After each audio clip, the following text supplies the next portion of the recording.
이른 봄, 논가리가 한창인 도는 백로에게 더없이 좋은 먹이터다.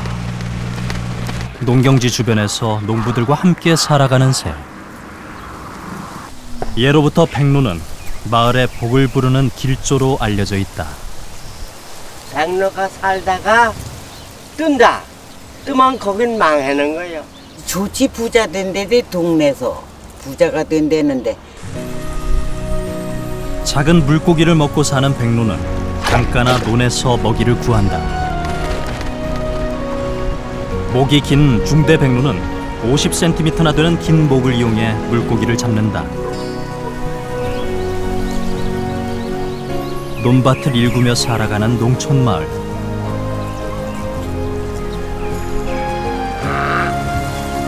백로는 바로 그 뒷산 나무 위에 둥지를 튼다.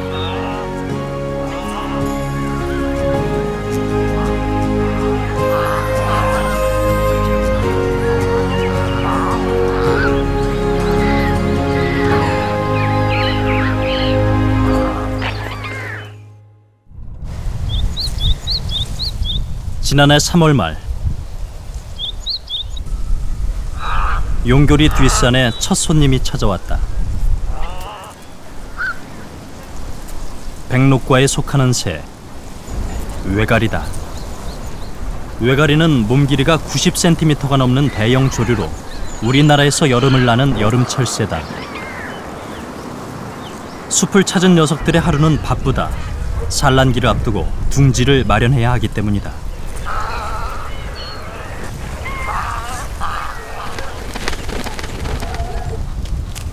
외가리는 높이 20m에 달하는 나무 꼭대기에 둥지를 짓는다.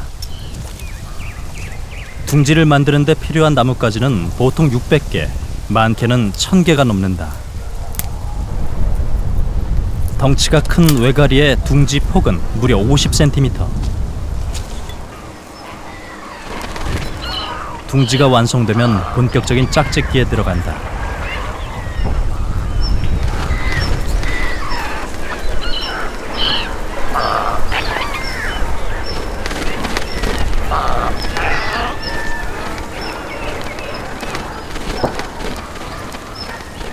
이른 봄, 외가리가 서둘러 이 숲을 찾은 이유는 좋은 자리에 둥지를 짓고 산란을 하기 위해서다.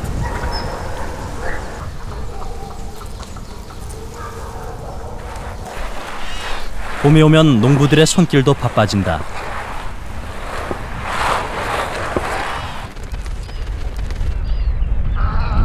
(4월 초) 마을 뒷산을 찾아온 새들도 하루가 다르게 늘어난다.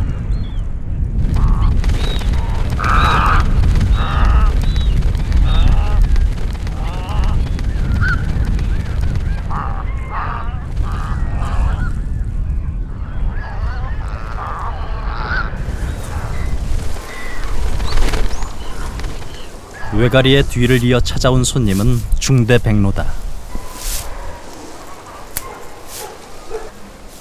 중대 백로도 이곳에 도착하자마자 둥지 지을 재료를 구하느라 분주하다. 부러진 나뭇가지를 찾지 못하면 생가지를 꺾기도 한다.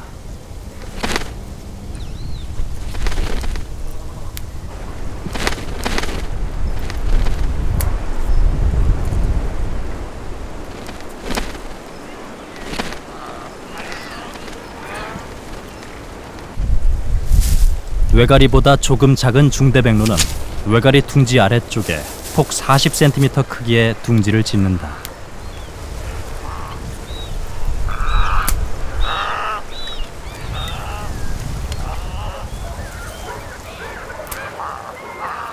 번식기가 되면 백로는 생김새가 달라진다. 등 한가운데 공작처럼 하얀색의 장식 깃이 생긴다. 이 깃털은 산란할 준비가 됐다는 신호다. 깃만 달라지는 것이 아니다. 평소 노란빛을 띠는 부리도 검어지고 부리부터 눈가 쪽에는 초록의 혼인색을 띈다.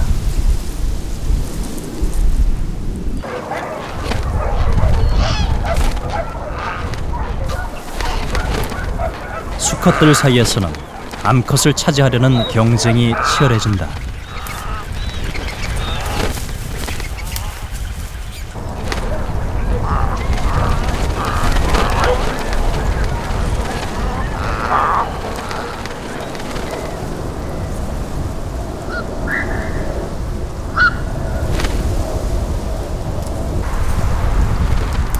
이 무렵 숲 한켠에서는 또 다른 백록과 조류인 해오라기들이 찾아와 둥지를 틀기 시작한다.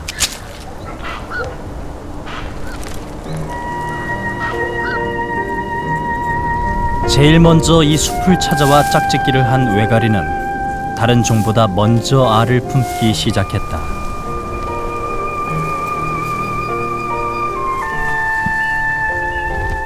(4월) 중순 용교리 뒷산을 찾은 새들은 약 500마리. 빈틈없이 자리 잡은 둥지들은 마치 숲속 아파트를 방불케 한다. 백록과 조류가 이렇게 집단을 이뤄 번식을 하는 이유는 그들의 생존 전략 때문이다. 백로가 집단 번식을 하는 이유는 첫 번째로 이제 포식자로부터 보호를 받는 겁니다. 그러니까 워낙 집단으로 모여 있다 보면 포식자가 다가와도 공동으로 대처할 수 있고요. 그러니까 보통 백로 번식지에 들어가면 백로들이 전체 날아가지고 이렇게 쫓아내는 듯한 행동을 많이 하고요.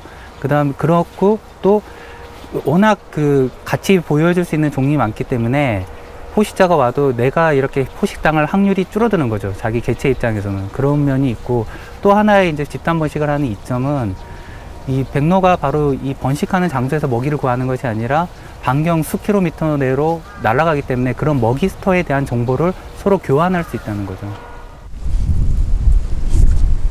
그러나 집단 번식이 자연의 시련까지 막아주지는 못한다. 때 아닌 눈보라를 견디고 살아남는 일은 스스로 감당해야 한다.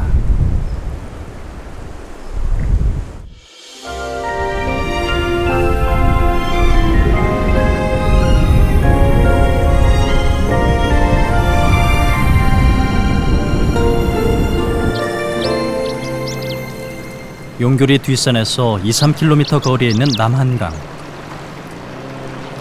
강에 고깃배가 나타나면 외가리들이 몰려든다. 어부가 그물에 잡힌 작은 물고기를 다시 강으로 던질 때 그 물고기를 먹기 위해서다.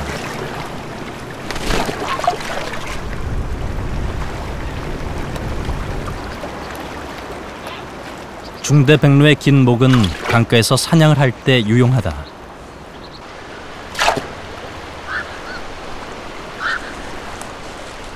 긴 부리로 사냥감을 순식간에 낚아채는 외가리.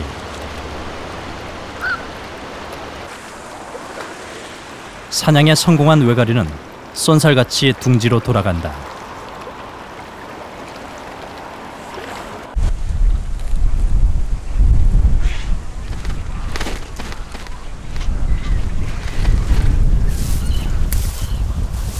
외가리 둥지 안에는 갓 태어난 새끼들이 기다리고 있다. 어미는 사냥해온 먹이를 녀석들이 먹기 좋게 목 안에서 삭힌 다음 내놓는다.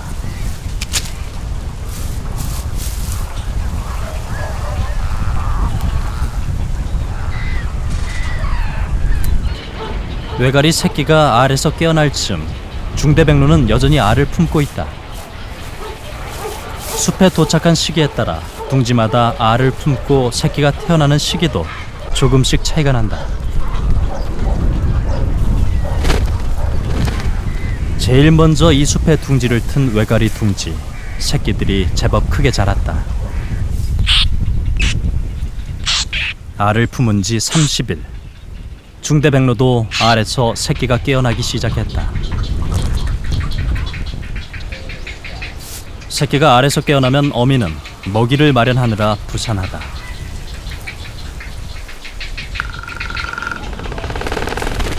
숲에는 또 다른 식구들이 살고 있다. 오색 딱따구리는 참나무를 파내 둥지를 짓고 산다.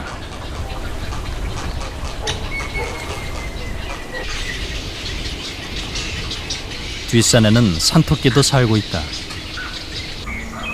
평화로워 보이는 백로가 사는 숲. 하지만 때론 포식자의 침범을 받기도 한다. 누룩뱀이다. 녀석이 노리는 곳은 백로 둥지다.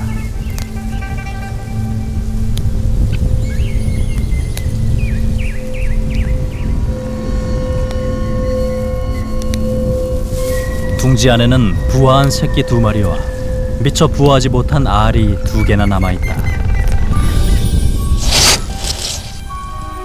누룩뱀은 눈 깜짝할 사이에 새끼를 위협한다. 하지만 어미도 호락호락하지 않다.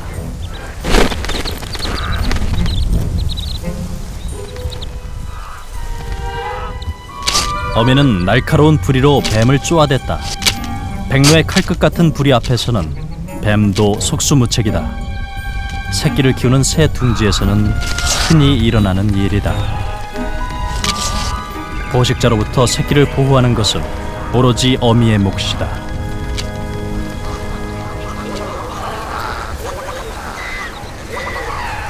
키가 작은 나무에도 새들이 둥지를 틀었다. 지면에서 1m 50cm 높이. 이곳에선 몸집이 작은 쇠백로가 둥지 만들기에 한창이다.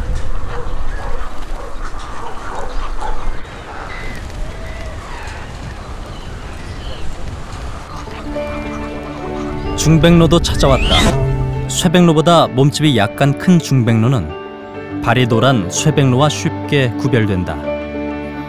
산란기가 되면 중백로는 눈 아랫부분이 연두빛으로, 쇠백로는 분홍빛으로 변하기도 한다.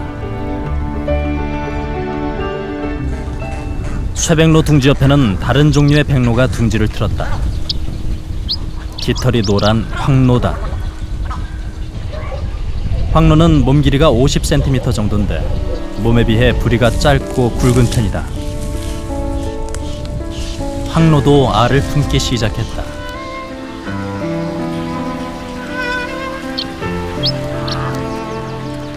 옆 둥지에서는 쇠백로가 포란 중이다. 알을 품는 기간은 약 25일. 이 시기 어미는 온통 알에게 신경을 쓴다.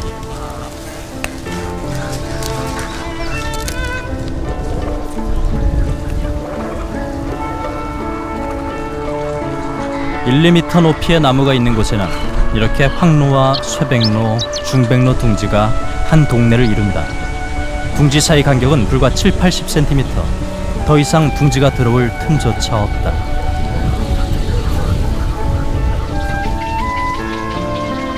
바닥에서 무려 20m 높이의 나무 위. 이 일대는 덩치가 큰 외가리와 중대백로의 둥지촌이다.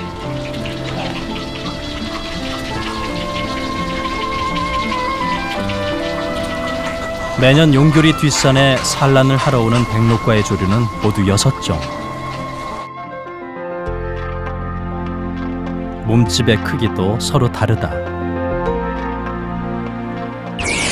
황로는 외가리의 절반 크기다. 백록과 조류의 여름 철새 가운데는 외가리가 가장 크다. 여름에 볼 수 없는 백로도 있다. 겨울 천수만에서 볼 수 있는 대백로다. 대백로는 백록과 조류 중 특이하게 한반도에서 겨울을 나는 겨울철새다.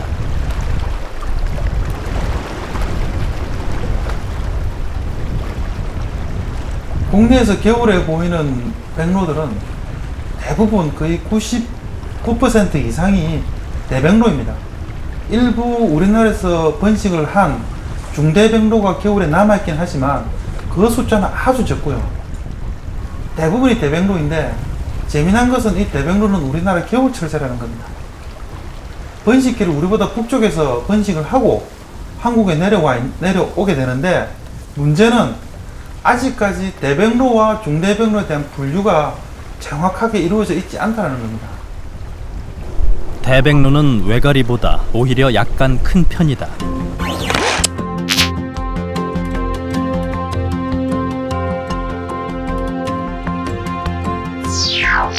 백록과 조류 가운데 가장 큰 대백로는 중대백로와 외모상 차이가 거의 없어 보통 몸 길이로 구분한다.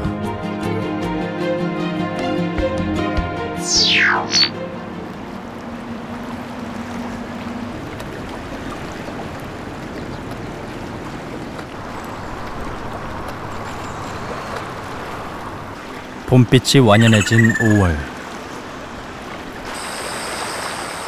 낚시꾼들이 강을 찾았다.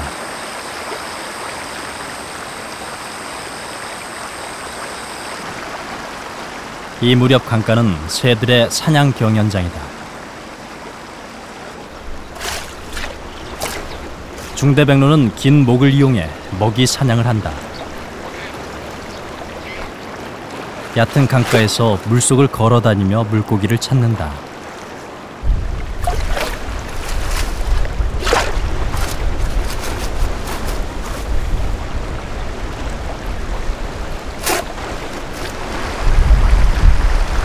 외가리도 중대백로처럼 물가를 걸어다니며 긴 부리로 물고기를 사냥한다.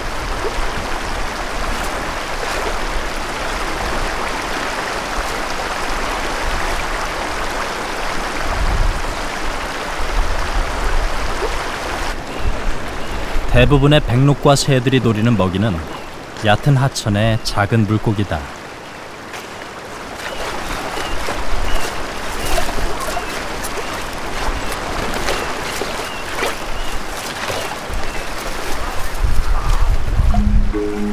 중대백로는 쏜살같이 날아올라 먹이를 향해 부리를 내려 찍는다. 물고기를 위해 만들어 놓은 어도를 향해 올라가는 물고기는 새들의 표적이 되기 십상이다.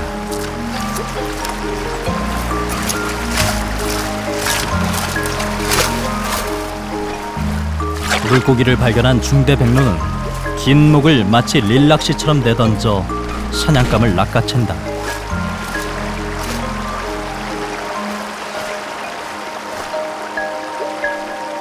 중대백로의 긴 목은 사냥할 때 거의 50cm까지 늘어난다. 신체적 장점을 이용한 사냥은 성공률이 높다.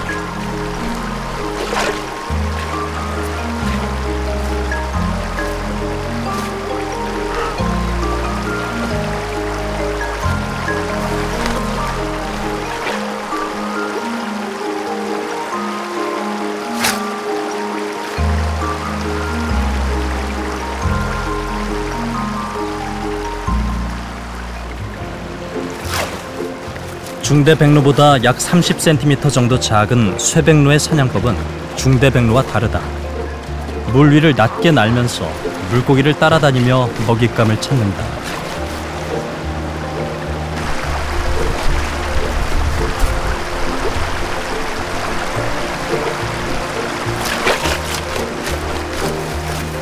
물고기를 한쪽으로 몰아 사냥의 적중률을 높이려고 애쓴다.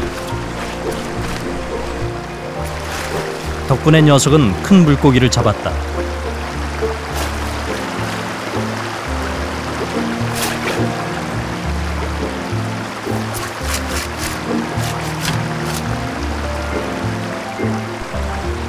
쇠백로는 발을 이용해 얕은 물속에 숨어있는 물고기를 찾아내기도 한다. 쇠백로에게 먹이는 부지런히 움직인 대가다. 벌써 몇 분째 꼼짝 않고 있는 검은댕기 해오라기. 먹이를 발견하면 한치의 실수가 없다.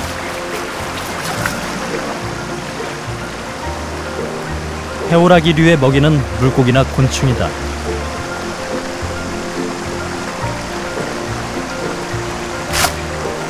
이번에도 눈 깜짝할 사이에 사냥을 마쳤다.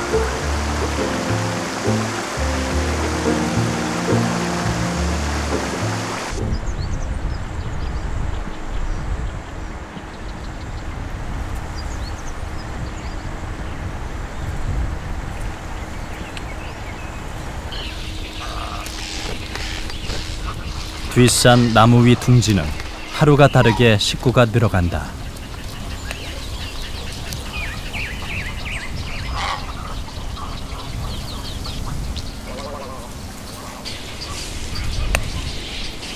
뒤늦게 도착한 중백로 둥지에서 한 녀석이 알을 깨고 나왔다. 백록과의 조류는 하루 이틀간의 간격을 두고 알을 낳는다. 따라서 부화하는 속도도 보통 하루 이틀에 한 마리씩 시간차를 두고 깨어난다.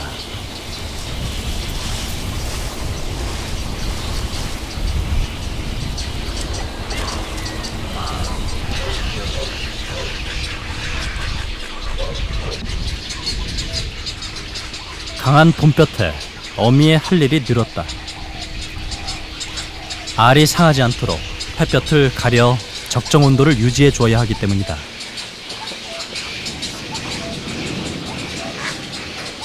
새끼를 생각하는 어미의 정성은 지극하다.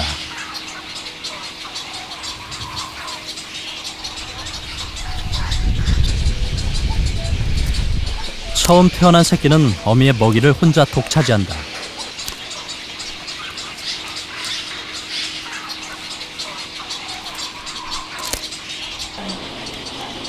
그러나 다른 형제들이 알에서 깨어나면 먹이 경쟁을 해야 한다.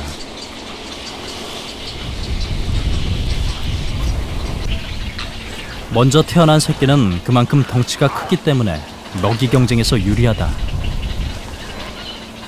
시간차를 두고 새끼를 부화시켜 키우는 것은 백록과 새들의 또 다른 생존 전략이다.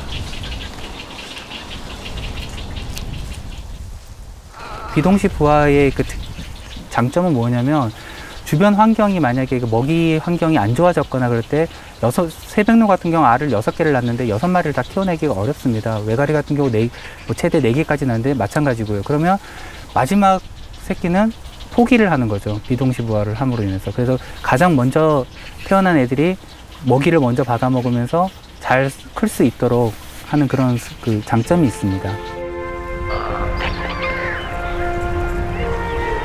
5월 중순 뒷산의 백로는 그 수가 절정에 이른다. 새들은 둥지 주변 농경지와 강에서 먹이를 구해 새끼를 키우느라 그 어느 때보다 바쁘다.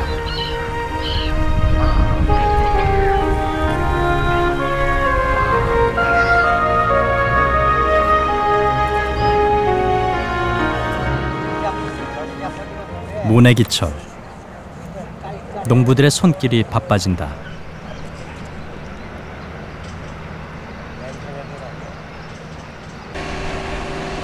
논에 물을 대고 논가리를 할 때면 백로가 트랙터 뒤를 따른다. 황로는 논에 사는 곤충을 사냥하러 나왔다.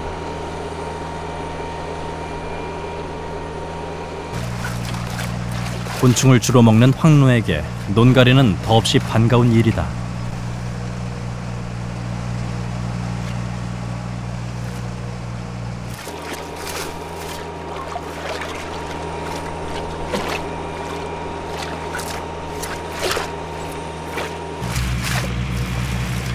황로 대신 백로가 많이 찾아오는 논이 있다. 파헤쳐진 땅 속에 먹이가 숨어 있다는 것을 알기 때문이다.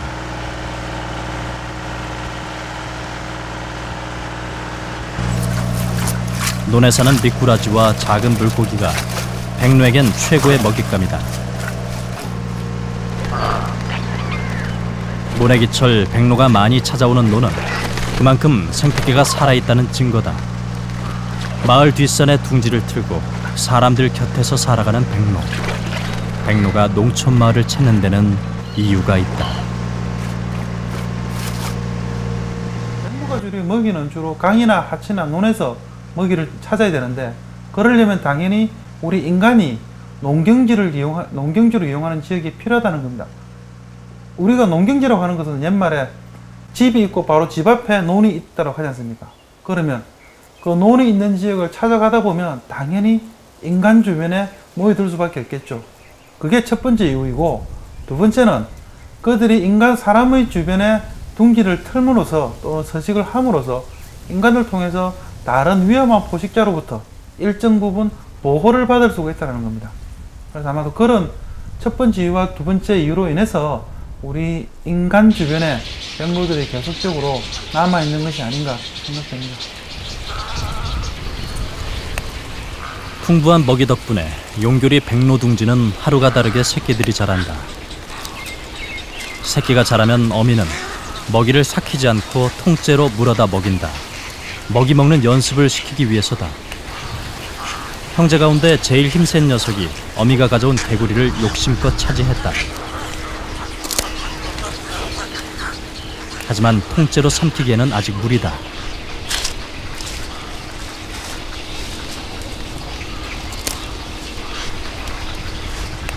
어미는 먹이를 다시 삼켜 잘게 쪼갠 다음 새끼들에게 먹인다. 새끼들 몸집이 커지면 둥지를 보수할 일도 많아진다. 둥지에 쓸 나뭇가지를 서로 차지하기 위해 실랑이가 벌어졌다. 양쪽 모두 포기할 기세가 아니다.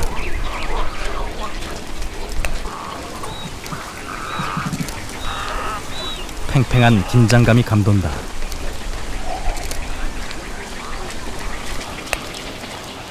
이럴 땐 먼저 포기하는 쪽이 지게 마련이다.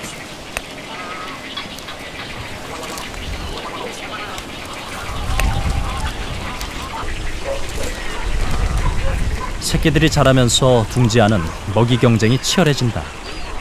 어미를 보자마자 새끼들은 일제히 어미 부리를 자극해 먹이를 먹으려고 달려든다.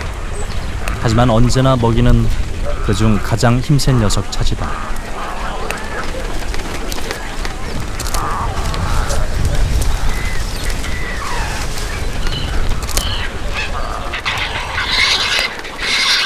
둥지 속 형제들끼리의 싸움도 잦아진다. 그중 가장 약한 녀석은 형제들에게 밀려 도태되고 만다. 어미도 어쩔 수 없는 생존 경쟁이다.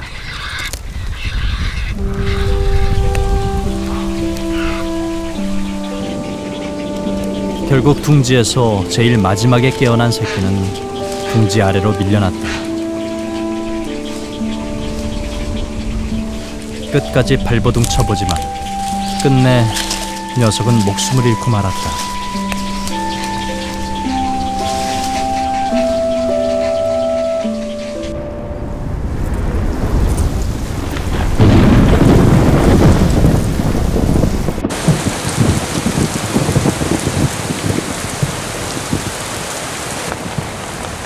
비가 와도 어미는 먹이 사냥을 멈출 수 없다. 물살이 거칠어지고 강물이 흐려지면 물속에서 먹잇감을 찾기가 더 어렵다.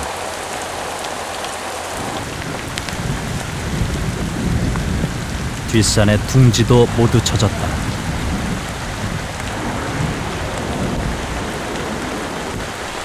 누구도 자연의 시련을 피할 수는 없다.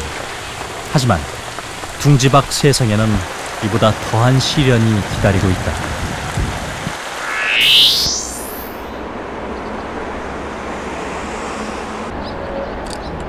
내강리 뒷산 부근에 집들이 들어서면서 백로는 주민들과 지척에 살게 됐다. 번식기를 맞아 이곳을 찾은 백로는 둥지 짓기에 한창이다. 그런데 백로와 사람들이 너무 가까운 거리에 살게 되면서 주민들의 불만이 적지 않다. 밤에 시끄러워서 잘 때 문도 못 열어놓고 특히 차 날아다니면서 똥 떨어지는 거. 저 백로니까 저 기념물이니까 좋긴 한데 나무가 망가지니까는 저기가 지대가 지금 나무가 죽어나가니까 그게 좀 저거에서는 마을나면 자꾸 얘기하는 거예요. 물고기를 먹는 백로는 배설물의 냄새가 독하고 산성이 강해 백로 서식지 땅바닥에서는 풀조차 잘 자라지 못한다. 이런 이유 때문에 백로 번식지는 사람들에게 순환을 당하기도 한다. 벌목으로 서식지가 파괴되면서 100여 마리가 떼죽음 당하고 또 어린 새끼들은 오갈 데 없는 처지가 됐습니다. 지난해 7월 고양시에 있는 백로 서식지가 하루아침에 사라졌다. 3년 전부터 이곳은 봄이면 천여 마리의 백로와 황로가 찾아와 산란을 하는 번식지였다.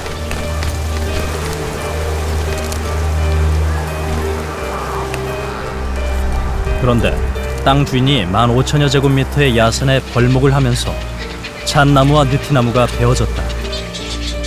나무가 쓰러지면서 둥지도 완전히 부서졌다.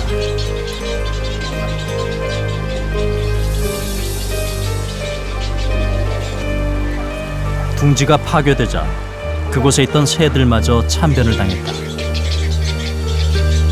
어미와 형제를 잃은 새끼는 길을 잃었다. 벌목으로 둥지가 파괴되면서 대부분의 백로는 둥지를 버리고 이곳을 떠났다. 사건이 발생한 이후에 우선은 구조활동부터 먼저 했어요. 거기 넘어져 있는 나무들 틈새나 쓰러져 있는 다리가 부러졌다든지 또 어린 유조들 우선 구호해서 먹이를 먹이거나 또 날개가 부러지면 지역의 수의사협회하고 연계해가지고 치료를 하거나 이러면서 이제 매일매일 죽은 백로들을 개체수를 확인했고요. 그래서 당시에 저희가 파악한 바에 의하면 약 350여 마리 정도가 그 사건으로 폐사한 걸로 그렇게 집계가 되고 있습니다. 생태계의 변화로 서식지를 잃기도 한다.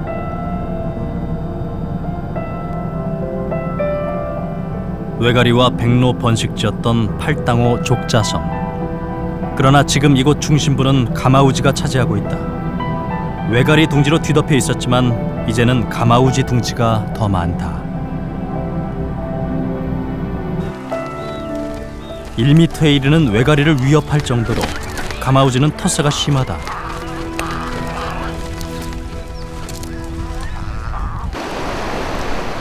먹이가 풍부한 팔당댐 입구는 가마우지의 사냥터다.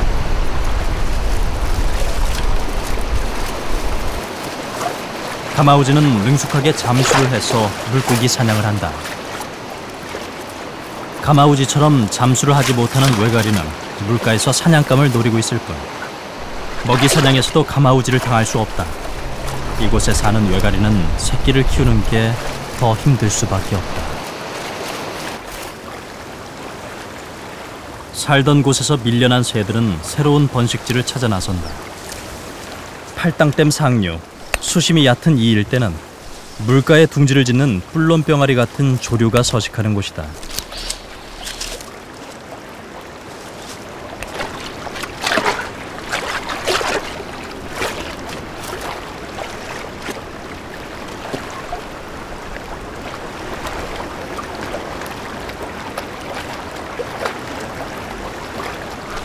그런데 이곳에 외가리가 둥지를 틀었다.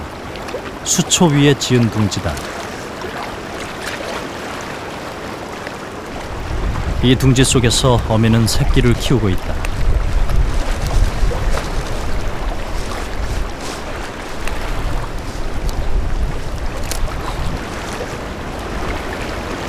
금방이라도 물에 쓸려갈 듯 물 위의 둥지는 위태롭다.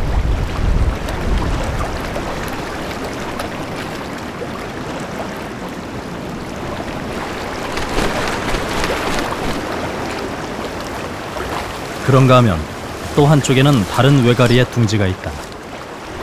깡통 위에 튼 둥지다. 어미는 이곳에서 새끼 3마리를 부화시켰다. 갈대숲에서도 외가리 둥지가 발견됐다. 외가리는 20m 높이의 나무 위에서 집단 번식을 하는 대표적인 조류다. 하지만 이곳에서 발견된 외가리는 물가에서 개별 번식을 선택했다. 녀석들은 왜 이렇게 위험한 곳에서의 번식을 선택한 것일까? 아마 그 개체들은 그 번식 지역에 늦게 도래한 개체. 그래서 이미 둥지를 틀 지역이 마땅치 않아서 했을 경우 첫 번째. 두 번째는 그 개체가 어린 개체일 경우. 즉 이번 번식이 생애 첫 번째 번식일 가능성이 높다는 거죠.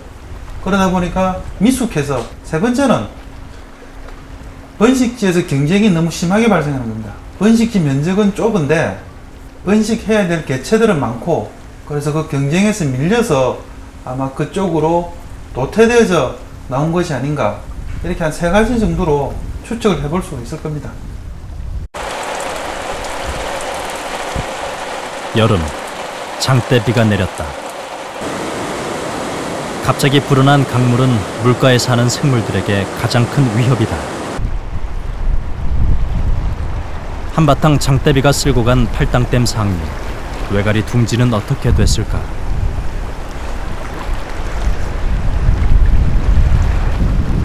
물 위에 지어놓은 둥지는 텅 비어있다.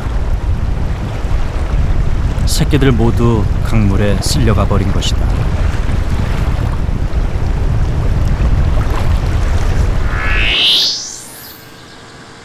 용교리의 여름은 온통 초록이다. 논농사를 지으면서 수확량을 늘리려면 농약을 칠 수밖에 없다.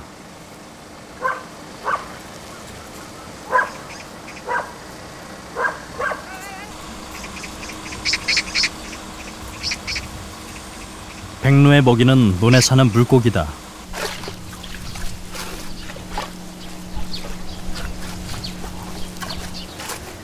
황노도 이곳에서 주로 곤충을 잡아먹는다.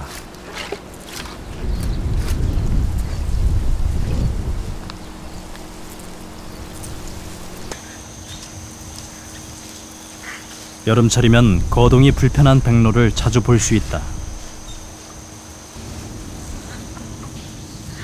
둥지로 날아오르지 못하고 바닥을 서성이는 이 백로는 제대로 서지도 못한다. 다리가 부러진 것도 아닌데 몸에 힘이 빠져 있다.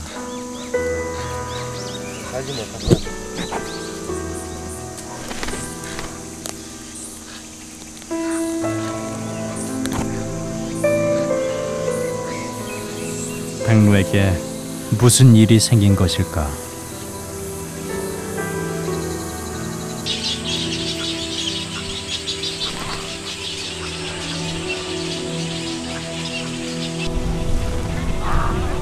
문제는 바로 먹이다.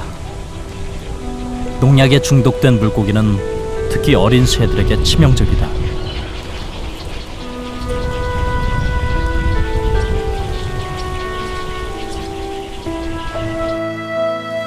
물속에 있는 미꾸라지나 다른 자그마한 물고기들이 그걸 먹게 되는 거죠. 근데 문제는 이 우리가 말하는 농약이나 유기염 속의 살충제 계열이 몸속에서 분해가 되거나 배설이 되지 않고 계속적으로 물고기에게 쌓이게 되는 생물학적 농축이 일어나게 된다는 거죠. 근데 그 물고기를 하나를 먹으면 백로가 조류가 큰 문제가 없겠지만 그들이 살기 위해서는 하루에도 수십 마리씩 먹어야 됩니다. 그러면 체내에 있는 농도가 서서히 증가하게 되는 거죠. 그렇게 그 백로과 조류가 폐사를 하게 되는 겁니다. 6월 말 용결이 뒷산 둥지는 바람잘 날이 없다. 몸집이 커진 새끼 외가리는 어미만 보면 먹이를 달라고 보챈다.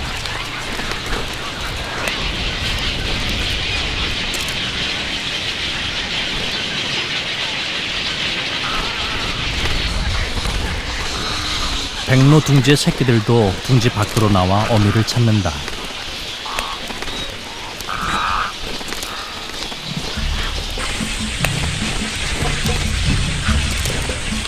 갈수록 먹이 경쟁이 치열해지면서 새끼들 간의 싸움도 거칠어진다.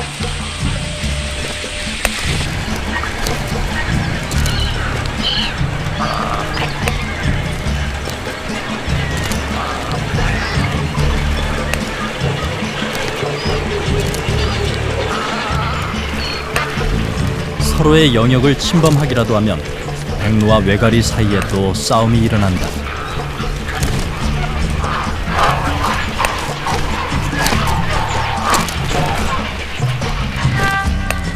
둥지 속 새끼 외가리를 쫓아내는 것으로 싸움은 끝이 났다. 둥지마다 새끼들 성화에 뒷산은 그 어느 때보다 소란스럽다. 알에서 깨어난 지 4에서 50일이 지나면 새끼들은 날갯짓을 연습하며 날 준비를 한다.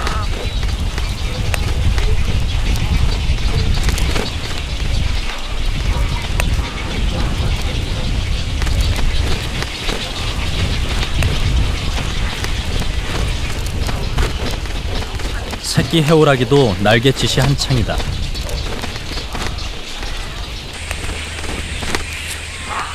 처음에는 둥지 앞을 짧게 난다.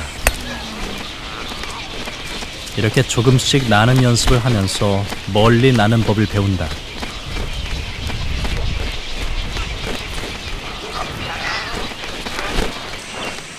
나는 연습을 하던 외가리가 실수로 백로 둥지에 앉자 한바탕 난리가 난다.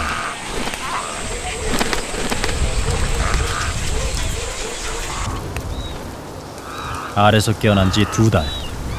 마침내 새끼들을 거느린 백로떼가 하늘을 날았다. 이제 둥지를 떠나 새끼들도 먹이 사냥을 할 수 있는 곳으로 이사를 간다. 먹이가 풍부한 물가. 이곳에서 백로들은 여름을 나고 9월부터 월동지인 남쪽 나라로 이동을 한다. 백로과 조류가 주변에 서식하고 있다는 얘기는 그 지역 환경이 그렇게 나쁘지 않다는 것을 대변해 주는 겁니다. 먹이 연쇄의 과정에 있어서 물고기가 있어야 되고 물고기는 그 밑에 있는 곤충이 있어야 되니까 즉 하천이나 강이나 호수에서 먹이를 찾게 되죠. 그렇게 따져본다면 백록과 조류는 생태계의 건강성을 나타내는 아주 훌륭한 생물학적 지표종이 될 수 있는 겁니다. 텅 빈 둥지.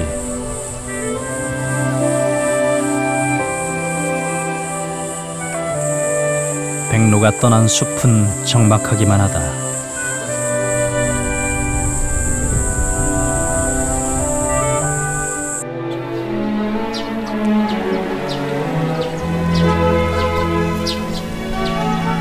올해도 용교리 뒷산에는 백로떼가 찾아왔다. 40여 년째 백로는 반가운 곰손님이다. 어차피 같이 살았으니까 또 그놈들도 나 아는지 모르는지 몰라도 난 좀 넣어 왔구나 그러고 몇십 년을 와서 새끼를 쳐갔는데 그 새끼들도 손자 새끼들도 와서 또 새끼 칠 거야. 제일 먼저 찾아온 외가리와 중대백로는 20m 상공 나무 꼭대기에 둥지를 틀었다. 그 옆에는 호라기가, 그 아래에는 황로가 찾아와 둥지를 지었다.